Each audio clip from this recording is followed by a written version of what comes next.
सभी लोगों को नमस्कार। मंच में सभी बैठे हुए जनप्रतिनिधि महोदय, हमारे अपने अधिकारीगण, सबसे पहले तो सबका धन्यवाद ज्ञापन बनता है अपनी बातचीत के शुरुआत में ही कि इतनी देर तक आप लोग धैर्य के साथ बैठे रहे हैं। टाइम बहुत हो रहा है, फिर से 2:50 आपने अपना महत्वपूर्ण समय दिया है इस मीटिंग के लिए, इसके लिए धन्यवाद। अभी सारे जिला स्तरीय अधिकारी हैं, सभी ने अपनी अपनी योजनाओं के बारे में आपसे चर्चा की है। हमारी भी चर्चा इसी लाइन पे रहेगी। पहली चीज तो ये कहना चाहते हैं कि आपके जनपद को, प्रतापगढ़ को, आप सभी लोगों को टॉप में लेकर के आना है। स्वच्छता ही सेवा पखवाड़ा शुरू हुआ था 17 सितंबर से और ये अभी चलेगा 2 अक्टूबर तक। अभी आपके सब ग्राम पंचायतों में इवेंट्स हो रहे होंगे जिसमें श्रमदान, सफाई कर्मी का स्वास्थ्य परीक्षण का शिविर और जो आपके कचरे वाले स्पॉट्स हैं जिनको ब्लैक स्पॉट्स कह रहे हैं उनकी क्लीनिंग। तो ज्यादा से ज्यादा इवेंट्स करवाइए, सफाई करवाइए। उसके पहले के फोटो, बाद के फोटो, जो आपका पोर्टल का नाम है shs.gov.nic.in, आप उस पर अपलोड करिए। डीपीआरओ साहब ने उसकी चर्चा की थी। अब दूसरी चीज पे आते हैं। पूरे मंडल में, मंडल का नाम है प्रयागराज, 4 जिले आते हैं, प्रतापगढ़, प्रयागराज, कौशाम्बी और फतेहपुर। अभी कल हम एक मंडल स्तरीय मीटिंग में गए थे और वहां पे बहुत सारे बिंदुओं में प्रतापगढ़ की प्रगति बहुत अच्छी है, लेकिन एक ऐसा बिंदु था जो था हरे चारे की व्यवस्था हमारी गौशालाओं में। उसमें मात्र 40% सैचुरेशन है। हर ब्लॉक के पास 5 हेक्टेयर की भूमि आवंटित होनी चाहिए हरे चारे की व्यवस्था के लिए, उसके अपनी गौशालाओं के लिए, और उन सब में जो चारा होता है वो होना चाहिए। अब यहाँ पे अगर 40% है, इस समय जो हमने अनुमान लगाया है अपनी टीम के साथ डिस्कस करके, वो ये है कि हम बरसीम बो सकते हैं उन पास्चर्स में, जई भी बो सकते हैं। तो यहाँ पे प्रधान जो है, एक बार अपने प्रधान बंधु अपने हाथ एक बार ऊंचा करें, हम देखें कितने प्रधान है। बाकी लोग, आप लोग यहाँ पे इस साइड, आप लोग क्या है? अच्छा, और पीछे चलिए मैक्सिमम अपने जनप्रतिनिधि इधर आए। हम ये चाह रहे हैं आप सभी से कि इस प्रतिशत को हमें ऊपर लेके जाना है। बाकी तीनों जनपदों में 75% है ये और हमारा 40% है। ये स्थिति अच्छी नहीं है। हमारे गोआश्रय स्थलों में हरा चारा, इतनी हरियाली है, लेकिन जो हमने डेडिकेटेड उसके लिए बनाए हुए पास्चर, बस वहां हरा चारा नहीं है। बड़ी खेत का विषय है ये। आप सभी लोग इसमें अपने खुद के इनिशिएटिव पे, पहल पे हरा चारा की बुआई करवाइए। इसको हम सारे वीडियो से फॉलो लेना भी अब धीरे धीरे स्टार्ट कर देंगे। आज से ही मीटिंग होगी, डीडीओ साहब मीटिंग लेंगे। आप सब लोग इसको शुरू कर दें और अपनी गौशालाओं में हरा चारा जरूर पहुंचाएं। Point number 1। अब हमारा पॉइंट नंबर 2, क्या हमारे पास इस ब्लॉक में, वीडियो साहब, अभिषेक, कितनी गौशालाएं हैं पूरे ब्लॉक में? अस्थाई आजकल देवसरा ब्लॉक में केवल एक गौशाला है। ये तो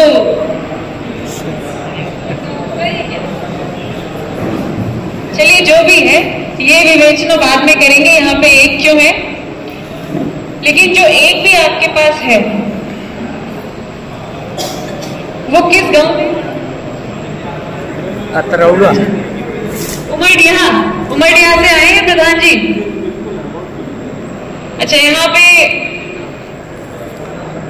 नहीं कोई नहीं आया उमरडिया से? अच्छा, कोई और प्रधान है जो अपने ग्राम पंचायत में गौशाला बनाना चाहते हैं? क्यों नहीं?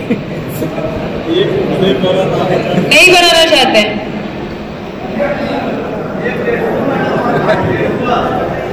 कहाँ बन रहा है? गया है, कोई बनाना चाहता है। सवाल ये है, अगर पूरे ब्लॉक में देखिए एक गौशाला है तो तब तो बहुत आसान है उसका मेंटेनेंस करना, वहां पे चीजें पहुंचाना। उमरडीहा की गौशाला के आसपास के गांव से कोई आया हुआ है? कौन है?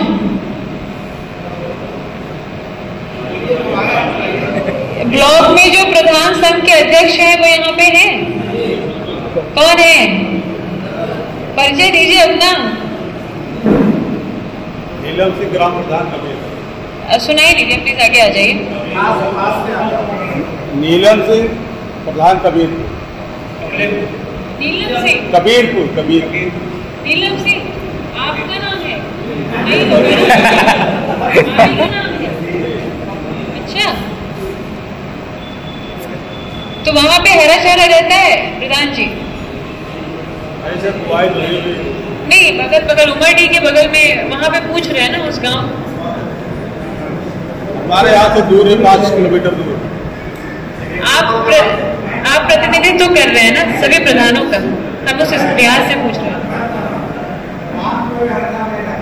नहीं रहता, ये तो बड़े खेद की बात है। आप वहां पे जो प्रधान जी हैं उनसे कहिए विजिट करने आएंगे और फिर वहाँ ऑडिट होगा, वो एक पक्ष है इस पूरे प्रोसेस का। खुद से ही अपनी जिम्मेदारी समझते हुए हरे चारे की व्यवस्था कर ले, बहुत बहुत जरूरी है। और दूसरा, बीमार गोवंश अगर वहां पे हैं उनको अलग कर दें। सबसे बड़ी समस्या यही है कि आप प्लीज बैठ जाइए। होता क्या है हमारी गौशालाओं में, जैसे हम लोगों में भी होता है ना, जो बीमार पड़ जाता है तो उसके लिए हॉस्पिटल अलग है।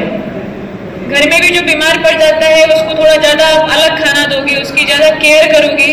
गौशाला में भी हमें, क्योंकि वो हमारे संरक्षण में अब आ गए, वो प्रकृति के संरक्षण में नहीं है, हमारी जिम्मेदारी है, इसलिए बहुत जरूरी है कि हम उनके लिए हरा चारा दाना थोड़ा स्पेशल केयर करें।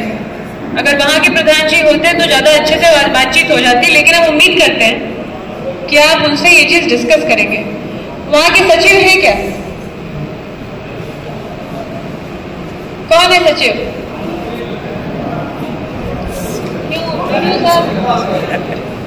मैडम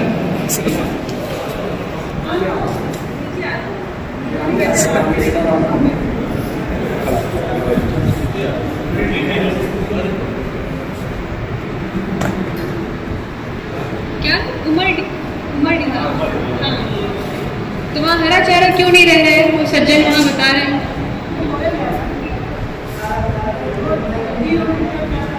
5 हेक्टेयर का लक्ष्य है आपका। क्यों 5 हेक्टेयर चिन्हित? कौन कौन सी? कोई बात नहीं, उमरडीहा में और कहाँ पे है? क्या नाम है? ढाडर से है कोई सचिव या प्रधान जी?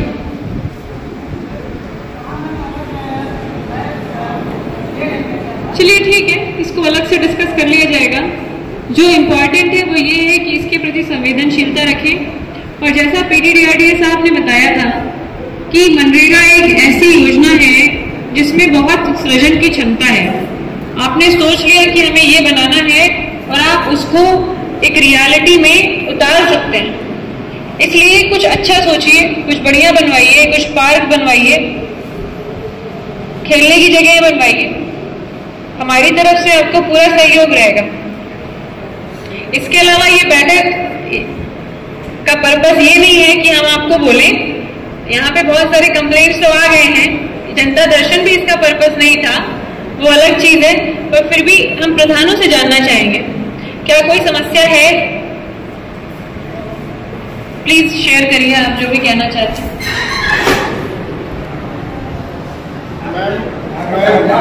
आगे थोड़ा तेजी से। ग्राम सभा का विगत 3 वर्ष में हमारे ग्राम सभा में जो भी विकास हुआ है वो उसका भुगतान नहीं किया गया। जिसके कारण हमारे खाते में 50 लाख रुपए मौजूद पड़ा हुआ है। ना तो मेरा सहयोग माननीय वीडियो का आप कर रहे हैं, माननीय ना तो सचिव हमारे महोदय हमारा सहयोग करते हैं। इसकी सूचना हमने भी बिहारो साहब से को भी दिया, आपको लिखित रूप से दिया, लेकिन मैम मेरी भी कोई समस्या का सलूशन कोई नहीं बन रहा है। मेरा RRC सेंटर 80% बन के तैयार है, लेकिन उसका भी भुगतान क्या, उसका MB भी नहीं किया है। मैं किस तरीके से भेजूँ? मेरी ग्राम सभा के लोग मुझे एकदम परेशान किए पड़े। पूरा RRC सेंटर में क्या समस्या है? RRC सेंटर 80% हमने पूर्व BPRO CDO साहब के कहने पे हमने अपना धन लगा के बनवा दिया, लेकिन आज तक 1 रुपए भी उस पर। ठीक है, आप इनका गांव का नाम नोट कर लीजिए, RRC का देख लेते हैं। और जो आपका ये बाकी काम को भुगतान की आप बात कर रहे हैं, वो समस्या सिर्फ आपके ग्राम पंचायत की नहीं है, वो सिर्फ प्रतापगढ़ की भी नहीं है, वो पूरे उत्तर प्रदेश की है। और उसका जो शासनादेश आया है उसके हिसाब से होगा, उसके लिए बात की जा रही है। कुछ दिन में जब क्लैरिटी आ जाएगी कि पुराने वाले जो आपके कार्य हैं उनके भुगतान कैसे होने, सारे वीडियोस को हर किसी को ग्रुप्स में सूचित कर दिया जाएगा। एक साथ हमारे पास और है, हमें जनता चुनी थी गांव के विकास के लिए, न कि मुझे कहा कुल्लू बन के बैठने के लिए। मैंने आपका जो मैटर है वो अलग से डिस्कस कर लेंगे, ठीक है? ऐसा करते हैं, ठीक। अगर किसी का स्पेशल मैटर है, उसी की ग्राम पंचायत का केवल है, वो अलग से चर्चा हो जाएगी। यहाँ पे उन मामलों को डिस्कस किया जाए जो सबके लिए है, कॉमन है। हाँ, हमारे यहाँ भी यही समस्या 3 साल से मनरेगा चल ही नहीं रहा। एक आध बार चला है, मास्टर रोलें शून्य हो गई और पेमेंट भी वही हाल है। 3 साल में एक बार कुछ पेमेंट हुआ, कुछ वैसे बकाया पड़ा है। सचिव हमारी सुनते नहीं। बगल गांव में जा करके आवास की मीटिंग कर लिए, खुली बैठक, हमारे यहाँ अभी तक नहीं है। ठीक है, ठीक है, नोट कर दीजिए। जी साहब, कोई काम धंधा रिपेयर कराए, MD बनाने के लिए तैयार ही नहीं। ठीक है, बहुत बड़ी चिंता। अपना ग्राम पंचायत का नाम नोट कर लीजिए। चिलावा, ठीक है। और कोई? सरकार हमने बात प्रधान भूमिका है, सही स्थल है, वहाँ से सर मैं पंचायत में प्रधान था 10 साल तक। अभी समय बैकवर्ड सीट है, तब मैं स्मारक में काम करवाया था, जो मनरेगा पार्क और मनरेगा चबूतरा, जिसमें सर मनरेगा चबूतरा की फाइल बची है और मनरेगा पार्क वाला जो है उसको 0 कर दिए थे। और 3.5 साल से आज तक में दौड़ रहा है, कोई अधिकारी नहीं बचा, कोई कर्मचारी नहीं बचा जिसके पास में लग है। ग्राम पंचायत बाभन सही दस्तक हमने प्रमुख कहा, वीडियो कहा, इससे नहीं कहा था। सरकार हमारी है, अधिकारी हमारे हैं, काम हमारा 3.5 साल से उसको पड़ा है। 0 पैसा, 1 पैसे। ठीक है प्रधान जी, आप नोट करा दीजिए। देखिए, समय का यहाँ पे अभाव है, हमारी भी 4 बजे से बैठक है, वापस पहुँचना है। 3 बजे भी एक बैठक थी, लेकिन यहाँ का कार्यक्रम था, इसलिए उस बैठक को फिर अभी पोस्टपोन करवाया है। आप लोग बिल्कुल स्वच्छंद फील करिए हमारे कार्यालय में आकर के, या DDO साहब है, PD साहब है, DPRO साहब है, कोई भी समस्या है तो आप आकर के अपना डिस्कस करिए, जो भी उसका उचित सॉल्यूशन होगा वो निकाला जाएगा। अभी आपने जो नोट कराया है उसको भी देख लेते हैं, और जो आपका प्रकरण था कहाँ के, हाँ, उनसे अभी अलग से हम चर्चा कर लेंगे। मनरेगा के कामों के अलावा और कुछ कोई इशू है?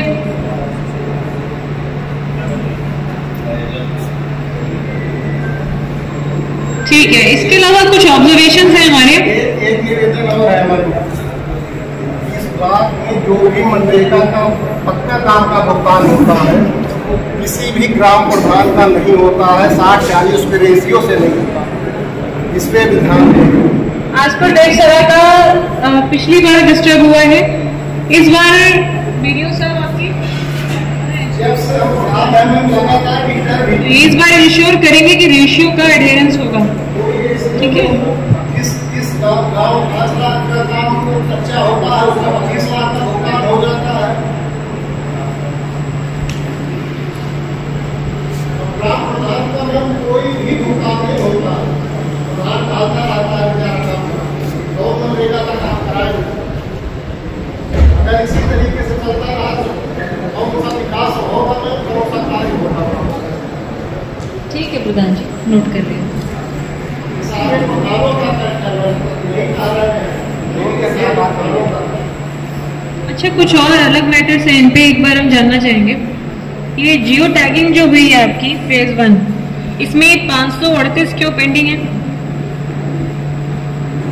कौन देख रहा है इसको? फेज 1 और फेज 2 ये पेंडिंग क्यों है इसमें?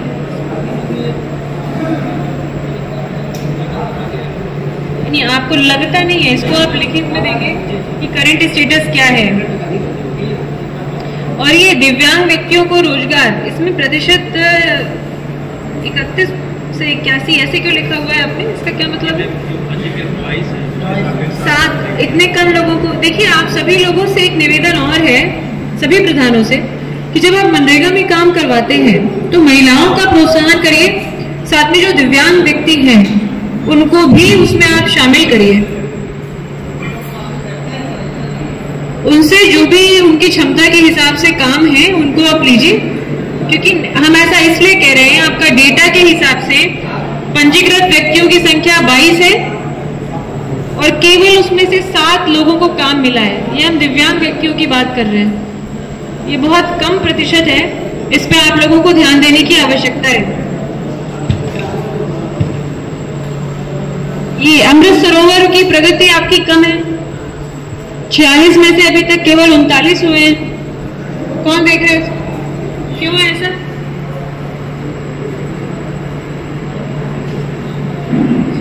आप इन सबकी स्टेटस रिपोर्ट भेजेंगे जो हमने सर्कल किए हैं। दूसरा, आंगनवाड़ी में डीपीओ साहब,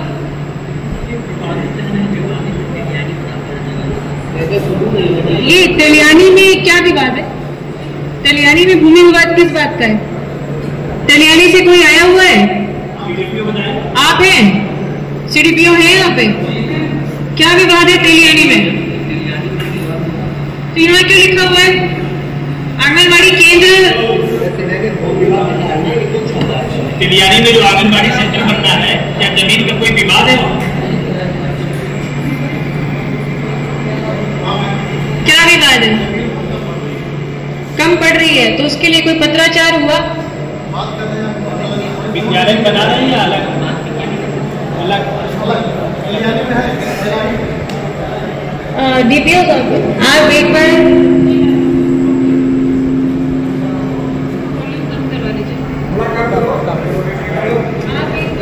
एसडीएम साहब के साथ चर्चा कर लीजिए, प्रधान जी से बात कर लीजिए, कैसे कराइए? एक हफ्ता रंगगढ़ा में अनारंभ है, ऐसा क्यों?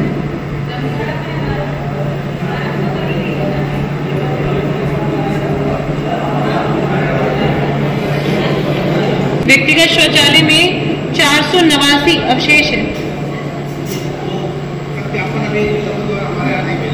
कौन करेगा?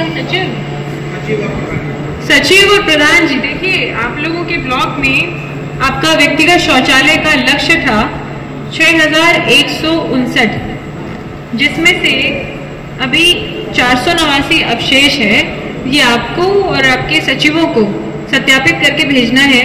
ये भी एक ऐसा पैरामीटर है व्यक्तिगत शौचालय का जिसकी वजह से हमारे जनपद की रैंकिंग बहुत गड़बड़ हो रही है। ये डीपीआरओ साहब हर मीटिंग में इसके लिए सुनते हैं, तो अभी आप लोगों के ऊपर है, इसको करवा दीजिए। सामुदायिक शौचालय में भी 3 अवशेष है डीपीआरओ साहब।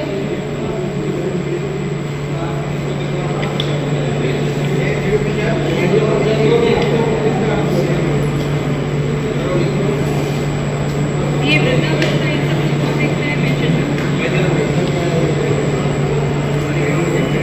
ये एडीओ समाज कल्याण कौन है यहाँ पे? एडीओ समाज कल्याण आप हैं। वृद्धावस्था पेंशन में सत्यापन के लिए 334 अवशेष हैं। निराश्रित महिला में 34 अवशेष हैं। क्यों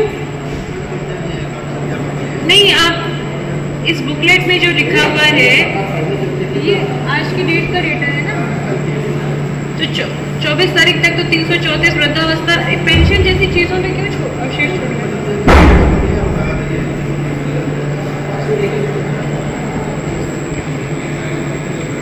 चलिए ठीक है, वीडियो यहाँ के अभिषेक कहाँ है? इसमें जो भी बिंदुओं पे सर्किल किया हुआ है इसकी रिपोर्ट बना करके ये भेजिए आप, ठीक है? वीडियो सब आप देख लीजिएगा। आप लोगों ने जो भी कंप्लेंट्स कही है वो नोट कर ली है, इन पे चर्चा करेंगे, आपका मैटर अलग से डिस्कस कर लेंगे। इसके अलावा जो कुछ भी रहता है आप लोग कार्यालय में आइए, डिस्कस करिए, दोबारा भी यहाँ पे आएंगे। आप सभी लोगों ने अपना समय दिया है, हमारी बातों को सुना है और आपसे योगदान की अपेक्षा करते हैं। बहुत बहुत धन्यवाद।